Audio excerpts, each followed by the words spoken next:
IB juniors, for most of your IB writing assignments, you will be submitting them to turnitin.com, which is the website that you see here. The first thing you need to do when you get here is to create an account, and you're going to be creating a new account as a student. When you create an account, you will need the class ID and the class enrollment key. And as you see here, the class ID is right here, the 194-21855, and the enrollment key is Crabbers, all lowercase. Please put your first name and last name, and please put your legal name, not a nickname. Display name, first name, last name is perfectly fine.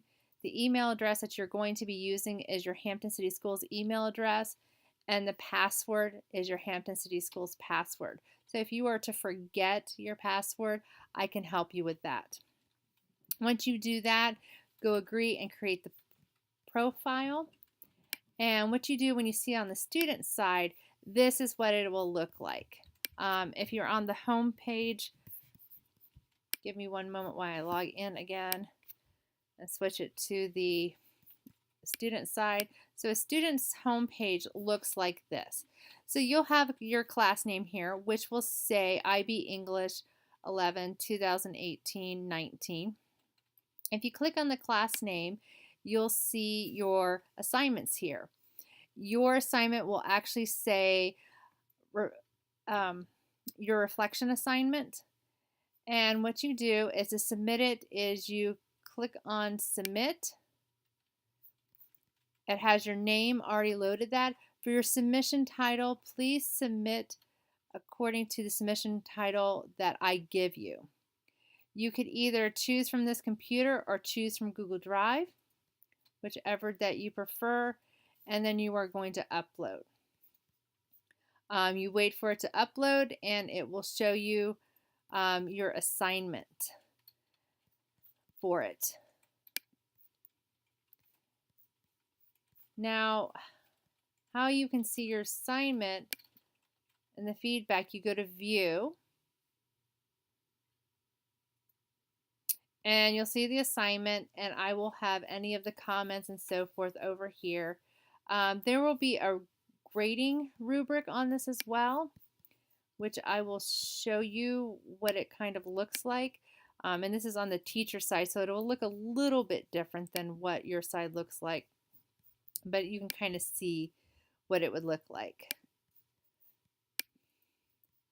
So on your side, you should have a lot of the same buttons that I have. Some are a little bit different, but if you click the button that you see here with the rubric form, this is how I'm going to be grading it. I'll be grading it for proofreading, word count, topics, reflection, and on time.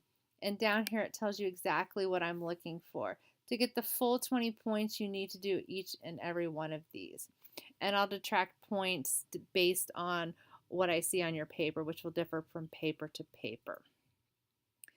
For the reflective statements, I want to remind you that this is a reflection of the interactive orals that has been assigned to you. So the first one that you have that you're working on right now, that you're going to be doing a final draft that is due this Friday, is reflection of only the topics of Greek drama, Sophocles, and the backstory of Oedipus Rex. You cannot bring anything else in but those topics. You do not necessarily have to talk about all of those topics if some of them didn't really connect to you, but those are only topics you can reflect on. I also want to remind you that you aren't just reflecting on what you hear in class. I don't want to see another replication of whatever you've heard in class. This needs to be original, this needs to be individual, and it should only be about you and what you connected to and how your understanding was enhanced due to the information from the interactive oral. As I've been grading some of the rough drafts, I'm seeing a lack of connection. I'm seeing a lot of what we talked about in last week's class. You need to make your own connections and not just put what you hear in class, but also what you yourself have learned based on that. So, and another thing I saw is make sure that the header is correct and that you stay within the 300 to 400 word count. If you are at 299 words, it's wrong and you will get a 0 in that category. If you are at 401 words, it is wrong and you will get a 0 in that category. You need to stay within the word count of 300 to 400 words. Another thing I'm seeing is a lot of fluff. You need to take out all of the fluff words. It doesn't matter what you were wondering about and if it was interesting and why you wondered about it, and you have a whole paragraph of wondering about stuff, but you haven't said anything. So please make sure you're taking out all of the fluff. It's using up your word count and it's not saying anything for the reflective statement. I want you to look at the examples. I'm going to post more examples for you to see what a 3, a 2, and a 1 look like.